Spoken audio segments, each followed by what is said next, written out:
Na sasa hii chakula yenye umechukua ya leo, tuseme ni leo Saturday, hii utaikula saa hii lunch ama ni hiyo tu mpaka ya sapa? Ninakula mpaka saba, nitakula kidogo saa hii, tena jioni nikule tujine. A lot of families within our community, I may not be able to quantify them, but they are doing without even that one meal in a day. Sana kama Saturday kama leo, sipikangi. Na waambiaga waende huko, wakule huko. Hiyo siku iishe hivi. Usiku sasa nikipata yenye nimepata na wapikia wanakula. Na kama hujapata? Kama sijapata tunalala hivi. It gives that joy when we see that kid going home with a plate. But again, we call our feeding program. We don't call it a feeding program. We call it more than just a meal. We don't look at them as people we feed. We look at them as a family that we are sharing one pot. But one day, we were the people who found ourselves without that meal. So what happened, we could come together, 5 of us, 7 of us, and then contribute the little that we had.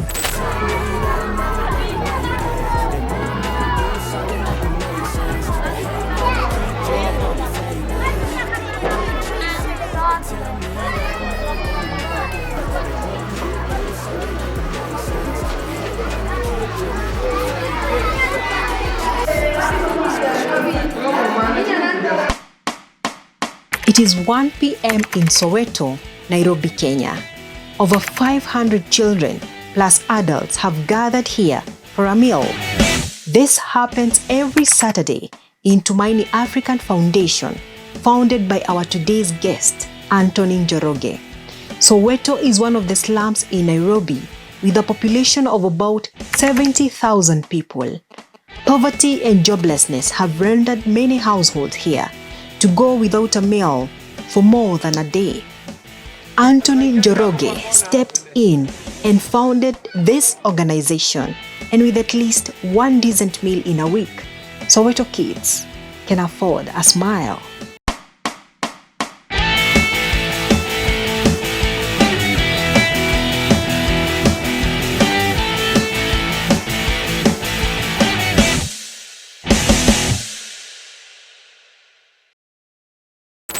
How are you and welcome to Zero to Hero. My name is Catherine Maina and our guest today lives for his community. He is the CEO and founder of one of the leading community-based organizations here in Nairobi called Tumaini African Foundation, based in Soweto slums.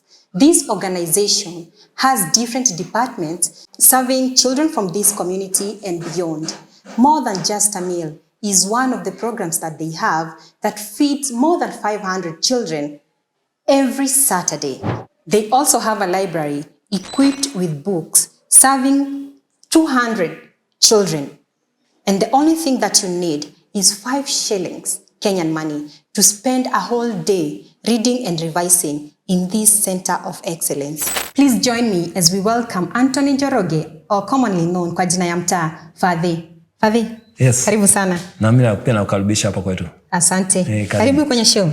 Thank you. You're looking so happy. It's my joy to be part of the show. Good. Yeah. Fadhi, tell us who you are, ulizaliwa wapi, and how was life like growing up?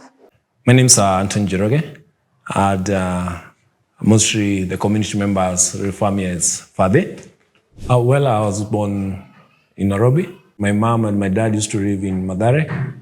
So I was born in Pumwani maternity, and then we moved to Isli, then from Isli to Udhiru, and then from Udhiru to Kibagare within a very short period of time because I can't recall my life there. That's what I'm told.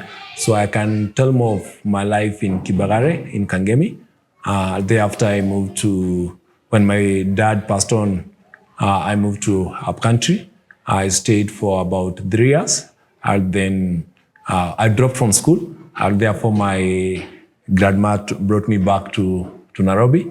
So I lived in Nairobi, but again, within a very short time, when I came back, our homes were demolished. And then that was back in 1991. So after demolition, then we were located, that's how we found ourselves in Soweto, Kayore. So we moved from the west part of Nairobi to the east part of Nairobi. So life has been full of journey, full of ups and downs. a lot of challenges that have really shaped my life. Because after our homes were demolished, we came to Soweto. My brother and I joined St. Martin's Children's Home.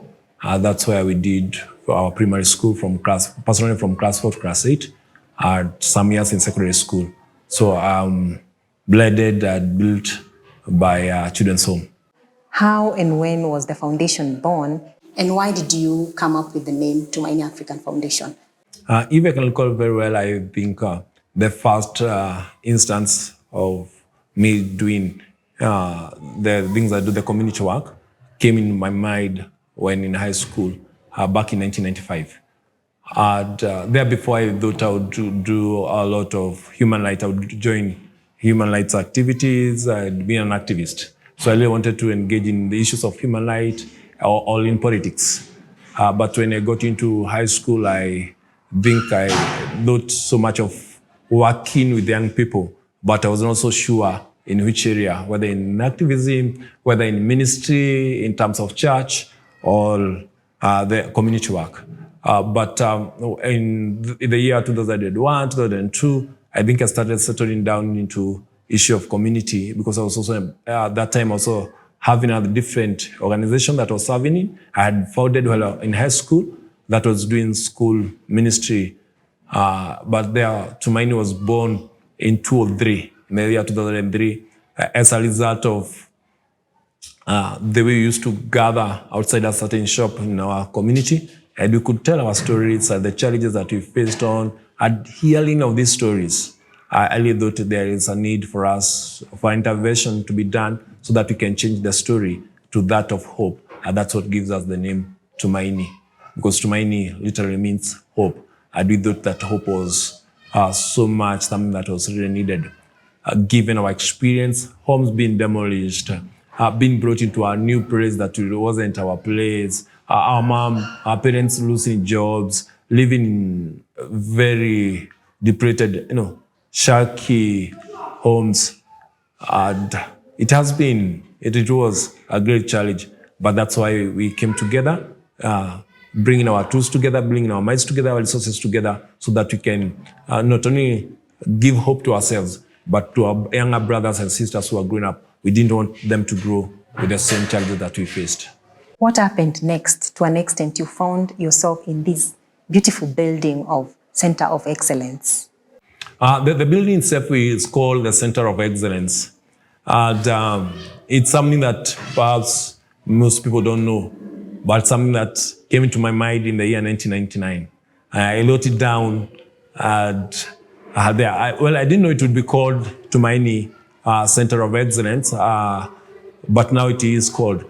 And from 2003 to up to 2017, we used to use a community school called Tujisaidie, which again is another community-based organization managed by our parents. So they give us a space, but as we grew in activities, as we grew in terms of the programs that we had as an organization, we felt that we needed our own space so that we can gain perhaps what they call the freedom to carry out the objectives, to carry out the activities, to carry out the vision or the mission that we have. So we needed the space. And thankfully, we were able to secure a land to build. Those is not yet, we are not yet through. But the Center of Excellence was born to bring in a space that will really help young people within our community and give them hope. And at the heart of it is to transform them in leadership, in terms of making them visionary and giving them hope in life, because without hope, nothing is possible. They tell me that I'm never gonna make it. They want me to do something that could make sense. They hate when I keep dreaming I'll be famous. I got all this potential that's deep inside of me, but they hate when you're successful cause they try to be. They sit there being judgmental because you're trying things, and they just want you to settle and do the right thing. So get a good job, don't slack off. Wake up every morning, make a good Hodi. Karibu. Hodi. Karibu. Watoto wamefika? Wameshafika. Sasa karibu sana. Poa, asante. Sasa Poa. uko salama? Uko salama kabisa. Mlifika? Sasa mama, Mzuri sana. Umeshindaje? Shida poa. Nimetoka huko juu. Sahii nimefika tu kwa nyumba. Na mnaitwa nani? Naitwa Veronica Muthoni na ninaishi hapa. Hapa ndo naishi. Ulikuja kitambo huku? Nilikuja kitambo lakini si kitambo vile. Kwa hivyo hujakuwa Soweto kwa muda mrefu sana? Si kwa muda mrefu, kama kitu mwaka moja. Mwaka moja? Na ulitoka wapi ukikuja huku? Ama nyumbani ni wapi? Nyumbani ni Nakuru. Okay. Upande ya Sorai. Na kusema umekuja huku mwaka mmoja uliopita, ulijua aje about Tumaini ama nani alikuonyesha Tumaini? Nilikuja, watoto wangu ndio walikuja wakaniambia, "Mam, pale kuna Tumaini, kuna peano chakula ya kusaidia watoto." Nikawauliza wapi, twende nikuoneshe. Sasa vile nilifika hapo, ndio nilijua Tumaini na wametusaidia sana. Wamewasaidia sana. Sana, wametushikilia sana. Kwa hivyo huku mnakuanga ama huku Soweto mnakuanga na shida kama gani hivi? Tuko na shida mingi sana kama mimi saa hii. Niko na watoto 4. Wanalala kama nikulala, natoa meza naweka juu, wanalala hapa chini. Kukula ni ngumu, masomo ni ngumu. Kenya napata tu ndio ninawapea. Nikikosa fadhe yako natumana huko, wanatusaidia sana. Upande yangu nashukuru fadhe sana kwa mali amenishikilia na familia hii yangu. Namshukuru sana, namuombea Mungu sana aendelee zaidi atuchukulia watoto. Tutashukuru sana. Na sasa madhi, hiyo mashida yote mnapitia imewa-affect watoto wako ama ime-affect masomo yao namna gani? Imewa-affect kwa sababu hawa watoto wanasomea private. Na ile mashida yenye niko nayo, wanafika mahali wanafukuzwa, wanakaa nje. Ile yenye napata kidogo ndio tunagawana na wapikia chakula. Na sana kama Saturday kama leo sipikangi. Nawaambiaga waende huko, wakule huko. Hiyo siku iishe hivyo. Usiku sasa nikipata yenye nimepata na wapikia wanakula. Na kama hujapata? Kama sijapata tunalala hivyo. Na sasa unaweza sema nini about Father ama unaweza mwambia nini? Father, ninashukuru Mungu sana kwa mahali ametushikilia na ninamuombea Mungu sana. Ifike mahali awachukue hawa watoto awe akiwafundisha. At least hata ile ninapata kidogo hawa watoto watakaa nje. Awasimamilie masomo. Awasimamilie masomo, awasponsor. Na mimi Kenya napata kidogo niweze hata kulipa nyumba. Niko na vijana wakubwa na wanalala hapa, wanainua meza na wanalala hapa. Sasa naweza omba Father achukue hawa watoto, awasimamilie at least Kenya napata nitafutia hata watoto wale wengine hawa wakubwa. Na nini ungeweza kuambia Father sasa kulingana na vile amewasaidia ama kulingana na vile amesaidia hii kijiji, unaweza mwambia aje ama ni mtu wa aina gani kwako ama kwa hii kijiji kulingana na wewe? Ni mtu mzuri sana, abagui, ana kabila, anasaidia watoto wote. Kitu yenye naweza sema kwake, nashukuru Mungu sana na Mungu amuongezee miaka mingi asaidie watoto wote kwa ujumla. Sawa, tumeshukuru sana ma'am. Asante sana na Mungu ambariki. Kwa hivyo mmekuja kuona kwa watoto kwa nyumbani yao.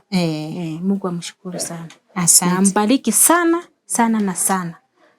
Asante. Even when you feel low, you can still go. Even when you feel slow, you can still go. Even when there's no hope, you can still go. I never answer to no, man, I still go. Go, go, go, go, go, go. I have realized there is something in you about children. Please tell us why children? It's commonly said if you really want to change the future, or impact the children. If you take care of the children, you've taken care of the future. And basically, that's one of the reasons why our key focus, our primary focus is the children.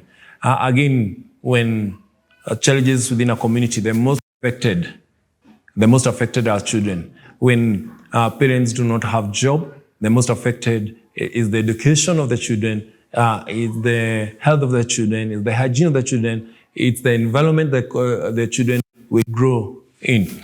So my focus to children, the young people in general, is because if you transform them, you have transformed the future. You have shaped the future. So the most basic way to shape and influence the future is through the children. But again, on the other side, who I am today is because people intervened in my life when I was a child. Whether it's my mom as a single mother, whether it's my grandmother who took care of me when I went to live with her in the upcountry, whether it's Sister Martin at the children's home, whether it's all the people who have come into my life, had given very influential and positive transformation. They did it when I was still young, when I could not perhaps do so much. They came into my life and shaped my future. So I'm the person I am today because of the people who came through a different way and intervened when I was still young. So when we intervene and when we give intervention to young people, we have influenced their future. What are the challenges that you have faced along the way? And have you ever reached a point you felt like giving up? Life is not devoid of challenges. And when it comes to community work, and it has its own share of challenges. But again, leadership is all about solving problems and solving challenges. Yeah, we have really faced a lot of challenges coming up. I've been here, I've really faced so many.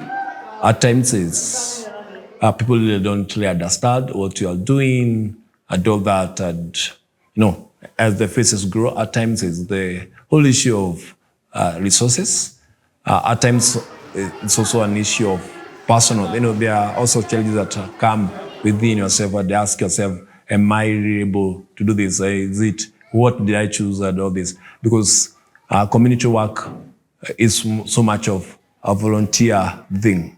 You have to really know how to feed yourself and meet other needs, personal needs in that. So there have been challenges and all that. There have also been, at times there are betrayals. At times there are people just leave you while you really had a lot of expectation of them. Again, given it's an urban setup, we can be having a team, but due to either job issues or any other thing, they have moved to a different places. People are growing and developing. So there have been a lot of challenges. And I think one of the greatest challenge for me would be when you have really worked with a young person, perhaps from crime or from drugs, or from the streets, or dropped out, or the person has dropped out from school, and then you have worked so much and you really think you have arrived, they get back. I think for me that is the greatest challenge. At times really make you feel, are you really doing what you are really called to do? Are you doing what you really say you are doing? Are you really giving hope? For example, one of our young person that we worked with, from the crime world to the world of hope, I may put it that way. We took him back to school. In fact, he used to come have his meals in my place, whether it's breakfast, lunch, and evening, and then just go home and to sleep, just do their studies. But he reverted and went back to the world of crime. And eventually, at the end of it all, he was shot at the act and he passed on. And those are some of the things that really make you feel and ask yourself, are you really doing what you're supposed to do? I have never been at the verge where I felt it's time to quit. I don't think I've ever been. I'm one person, when I take a path, I really don't easily change. When I make choices that I think they are right, I follow them to the very end. Yeah, there have been low moments, but I've never had a moment where I think of turning back. I think they have shaped me. They have made me strong, made me wise, and made me to so much rely on God. Yeah, I feel it's not so much about me, so much about God. And that's perhaps one of the greatest things that has kept me going. And what motivates you to continue? I've come to a point where I accept what I do is not more of a choice that I made in life, but more of a calling. So I feel in what I was born to do. I'm in my purpose. I'm in the only thing that gives me the reason to live. So this is my life. So if I do something else, I think I'll be not doing what life to me is supposed to be, or what is my purpose and calling. So I think the very reason that I continue in this journey of community work is that understanding that I'm in my calling, I'm doing what I was born to do, and God is on my side. Who is that one person who has been the most influential in your journey? At times it's so difficult to single out one person because this journey has also had a lot of phases that have been critical and life-defining.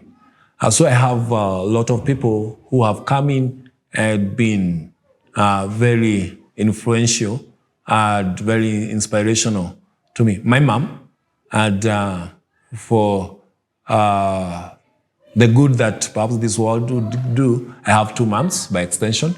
So they have been wonderful people in my life. They have been there for me every stage. When life seems to be difficult, I used to get back to them. But currently I also have my wife. She has been so supportive. She has been so instrumental. And she has been my perhaps greatest cheer into this. Looking to the world, my what I would call my mentors, role models in life. I have so many. I have one who has been doing a great job, Jeremy doing a great job in South Africa. Then I have the one person who has really worked with us. Even two people who have really worked with us as Tumaini. One is Adi from London and Alex from London too. They have been so much useful. But the greatest influencer, the greatest person who inspires me most are the children, are the young people who come and use this place, who come and we see the transformation, we see the change in them. That is the real person who keeps me going. And how are you able to determine who is that person, who is that needy person that is supposed to be given this food and the one who is not supposed to be given during that time of COVID? Yeah, more than just a meal is very critical at the center of Tumaini activities. I think it's one of the major programs that we do have. It would be good to know that we began feeding about 7 of us, feeding ourselves. Then it grew to about 15, 20. Then through the intervention of Reds, we are able to do a harded 70, then a harded, and now we are doing beyond 500. And then in the last 2 months, we have been doing 600 and above, again, because of the economical issues. But when COVID hit, it really affected us because it affected everybody. First, it affected the resources. It really affected the whole issue of coming together. But we transformed the more than just a meal to food bank, where the most needy, the most affected people, they could come in and give them raw food so they can go prepare at home. So we just converted the whole feeding program to a food bank. And that meant that we are able now to serve the people who are most vulnerable, because everybody was vulnerable, but the most vulnerable. These were people who had terminal illness, people in disability, street children, or even families that really felt they were in the verge of giving up in life. So it really changed what we are doing, but we just transformed from what we are doing. But it has also shaped how we are doing things today. Initially, before COVID, children could come, sit down, we eat together, have a meal, but now it's a takeaway. You just come with your plate, we serve you, and then go eat at home. What inspired you or what motivated you or what made you start the program? Like every other program, perhaps, there is, don't call it a strategy. There is a way we start almost all our other programs here. We call it the seed project approach. You start small. And though today, more than just a meal, because it's so much focused on feeding children, but one day we were the people who found ourselves without that meal. So what happened, we could come together, 5 of us, 7 of us, and then contribute the little that we had. At some, perhaps at that particular moment, they had nothing. We could cook together, eat together in what we used to call rauda. It's funny. And that's how now it was broadened. So we started feeding ourselves, feeding the community that we knew, like our brothers and sisters who would go to the streets and then come back in the evening. Then from there, because we knew our story is also the story of other kids outside there. Our story is also the story of our neighbors. So when we had the opportunity to broaden it and to make it a bit bigger, so we are able to feed about 70, then to 100 kids, and now we are doing over 500. In fact, the last 2 months we have gotten about 600. But why is it more than just a meal? One of the reasons why it's more than just a meal is because, first, it's very nutritious. We ensure that it's well prepared and it's nutritious. Something that most of the families within our community, even if they have a meal, is not nutritious, it's not well balanced. They tell me that I'm never gonna make it. They want me to do something that could make sense. They hate when I keep dreaming I'll be famous. Hey, Sasa, poa, unaitwa nani? Florence. Unaishi huko? Naishi hapa Soweto. Ulikuja kuishi huko kitambo? Na sasa hapa Tuma unakujanga kufanya? Kusaidiwa na huyu baba chakula, kwa sababu kutoka aje kunisaidia nimeona mazuri. Maana nilikuwaga na njaa na wananisaidia sana. Kwa hivyo unakujanga every Saturday? Every Saturday. Na unaweza sema nini kuhusu dad? Nimeshukuru sana kwa hawa kwa sababu wamenisaidia sana. Wametusaidia zaidi. Wamewasaidia kiaje? Wamekusaidia kiaje? Kwa chakula. Kwa chakula. Na sasa tuseme kama ile wakati kulikuwa na COVID, ulikuwa nasaidika aje hiyo wakati? Nilikuwa nasaidika maana walikuwa wananipigia simu, wananipatia unga, ikiwa na mafuta. Kwa hivyo nawapenda sana. Kwa hivyo dad ni mtu mzuri sana. Ni mzuri, walikuwa wananiita hata nikiingia wananiita na wako na upendo wa Mungu. Sasa unaishi wapi hapa? Naishi pale chini. Na sasa hii chakula yenye umechukua ya leo, tuseme ni leo Saturday, utaikula saa hii lunch ama ni hiyo tu mpaka ya sapa? Ninakula mpaka saba, nitakula kidogo saa hii, tena jioni nikule tuingine. Na sasa kama kesho, unafanyanga aje kama hukuji? Kesho, kama sikuji hapo, yani nakuwa na shida. Lakini nikiwa na hawa, wananisaidia sana kutoka tujuane, unga, mafuta, wananishughulikia, yani nasema Mungu awabariki sana. Kwa hivyo sio tu chakula ya hapa ya kuchukua kila saa? Hapana, hata wakati walikuwa nyumba ingine hapa. Kwa hivyo walikuwa nyumba ingine? Wakanipigia simu, hata nilikuwa nawaombea tu. Kwa sababu nilikuwa sijakuwa na shida hata wakati ya ile ugonjwa. Sawa, tumeshukuru sana shushu. Na tunakuombea mazuri. Amen. Asante sana. Pia hata Mungu ambariki na mtendee mema. I have seen not only children but also adults and elderly that have come to take a meal. Do you think in this community there are people who cannot afford not only 2 meals but even a single meal a day? And how does that, or how has that affected the community in Soweto? I think it's a sad thing to see adults queue for food. It's not something that makes us happy. And, when you see a father, a mother, or an elder, adults queuing for food, it really tells you we are not doing well, perhaps as a community or as a nation, economically or in terms of food provision. And this self it's not so good. And it clearly tells you that most families do not have food. Some even that one meal, some even 2 meals. We have had stories, real stories, of a mother who came and told us that, like we only do the feeding program on Saturdays, but they didn't have food from Thursday. But what kept them going, they knew on Saturday we'll be having food. And she decided to come and tell us this story, with her tears flowing. We have had this, we have seen parents bringing their kids, just saying, this is the only meal that we need.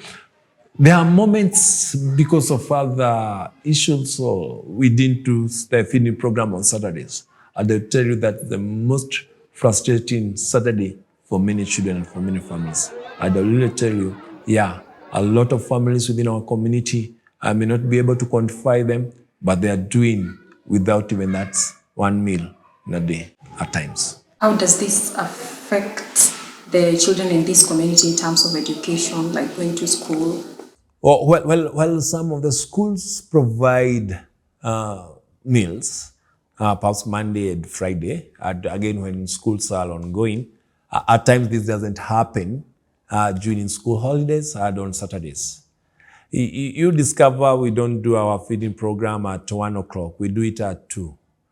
Because we used to do it at 1 o'clock, but kids could run away from school and come for their meals. That's how important it is.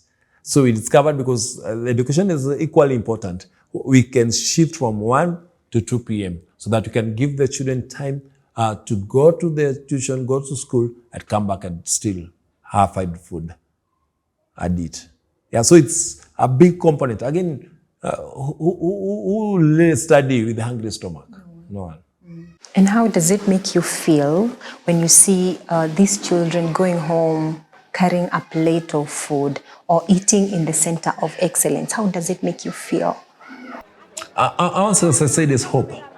And if that meal gives them hope for another day, that gives them hope that they will be able to survive these moments when they are growing to become adults, then we are happy about it. But truth be told, we are never happy that we are feeding 600. We better be happy. It's not something to rejoice about.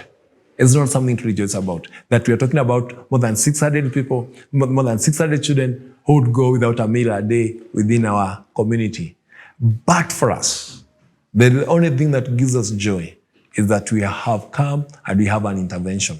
We are able to relieve them, but again, only once in a week. So it gives that joy when we see that kid going home with a plate. But again, we call our feeding program, we don't call it a feeding program, we call it more than just a meal.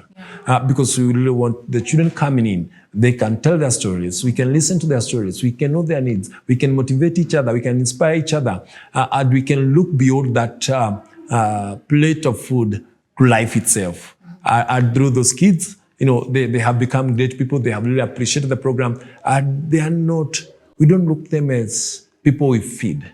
We look at them as a family that we are sharing one pot. I read somewhere about your theme of the year, strengthening the cords. Please tell us about that. We are coming out of a difficult situation that really challenged even our body, really challenged even our cohesiveness as a group and as a community. So when we talk about strengthening our cords, it's making sure that what we stand for as Tumaini, whether that family setup is strong enough to withstand the challenges of time. It's more of calling us to unite, because we say that a cord of many strands is not easily broken. So we want to be strong enough that we can withstand whatever calamity epidemic or epidemic that may come on our way, like what COVID did. If we didn't have a strong cold, perhaps we could not have survived the pandemic, the COVID period. So what we are doing is strengthening it, and also strengthening our activities. Whether we're talking about more than just a meal, whether we're talking about the library, whether we're talking about the education department, whether we're talking about the sports, how can we make it more strong? That's what we are talking about. Father, please tell us, how do you raise the resources to cater for all these children? Because there are so many. Perhaps when you look at the issue of the more than just a meal, the resources that we have is courtesy of a bakery in London called Feel Good Bakery. That whatever they sell, whatever they earn out of their sales of the coffee, they support meals here. So it's courtesy of such. But most of the activities that we learn is because friends come in and help us. For example, when it's about the library, equipping the library, I dedicate my birthdays. For the last 4 or 5 years, my birthday celebration is always asking for gifts, whether I'm for books, as gifts for my birthday. So we do marathon, we run, and people come in generously. Currently, we have about 3,600 books. It's courtesy of people donating these books to us, helping even us by, and there are friends who have committed themselves that annually they support us with books. So it has been all about friends, and also have the community itself coming in strongly at giving books. Center of Excellence. Why Center of Excellence? Well, the Center of Excellence is, our thoughts is a place, perhaps let me call it a space where people can come in and whatever issue has pushed them to or has brought them in, it can be solved. The Center of Excellence is a place where a child can come in and get books and do studies. Center of Excellence is a place where the feeding program can take place without interruptions. The Center of Excellence is a place where the issue of mental health can be taken care of. It's a place, it's a space of growth, perhaps without hindrance, if I may put it there, a home for everyone. Father, apart from this one being a library, what are the activities or what are the other activities that happens in this Center of Excellence? Because I can see dart there, I can see table tennis there. What are all those activities that happens in this Center of Excellence? Sport is a competitive game. And in most cases, the score is what really counts most. But for us, our focus is not the score. For us, the focus is the people playing, is the young people who participate, particularly in football. We want to see them grow. We want them to grow full of hope, to realize their dreams, to thrive. To thrive. We believe that if they thrive in life, then eventually we shall be able to have the scoreline that we really desire. But so our focus is not the scoreboard, what threads. Our focus is the individual participants of the sport itself. When you look back and see what you have achieved as a community, as Tumaini African Foundation, how does it make you feel? Well, there's so much that we really want to fulfill, but I would say, yeah, we are not where we were, where we began in 2003. We have made strides that are good enough, that are critical. It makes us to feel that whenever there's no vision that is beyond reach, there's no community that cannot grow, there is no dream that cannot be realized. We feel when we come in, share our dreams, and then bring on board them that are willing, supportive, and God being at the heart of it all, then it's achievable. So we feel good. And what plans do you have for Tumaini in the next 10 years?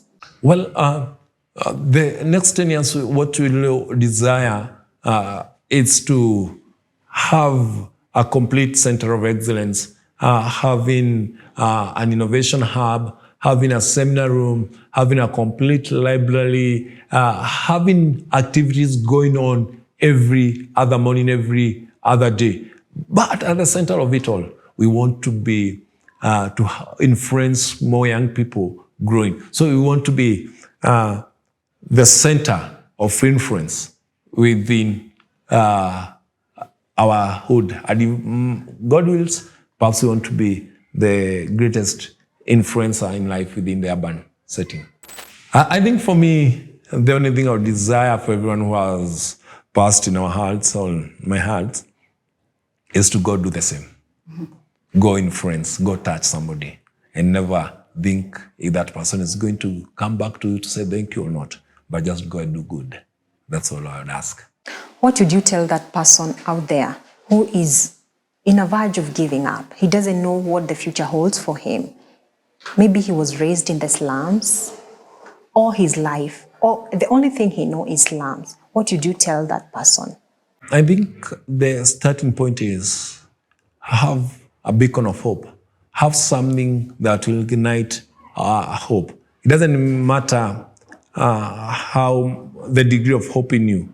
Just have a little bit of it in your life. By this, I mean, if you are thinking in the area perhaps of business, you're thinking in the area of perhaps having a better family job, what is that one thing that you desire to happen in the future? Then work toward that. It doesn't matter the speed. Work toward that. Because I think in most cases what breaks us is that we want to move very fast. If you are going to crawl toward that. But just make sure that nobody sniffs out the little hope in you. That hope is what I'm calling the desired future. It doesn't matter how clear it is. And Fathe, what does success mean to you?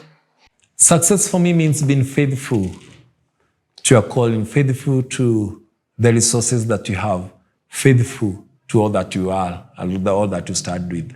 For me, success is being true to your dream. Fathe, thank you so much for giving us an opportunity to learn from your journey and to get motivated. Personally, I have really learned a lot from you. You are a true leader, a great hero. We celebrate you. I know so many people celebrate you. You are a true leader, a true example for generations and generations to come. May God bless you and may He continue to bless you. Thank you so much, guys, for watching. I really appreciate your support. See you in our next episode of Zero to Hero.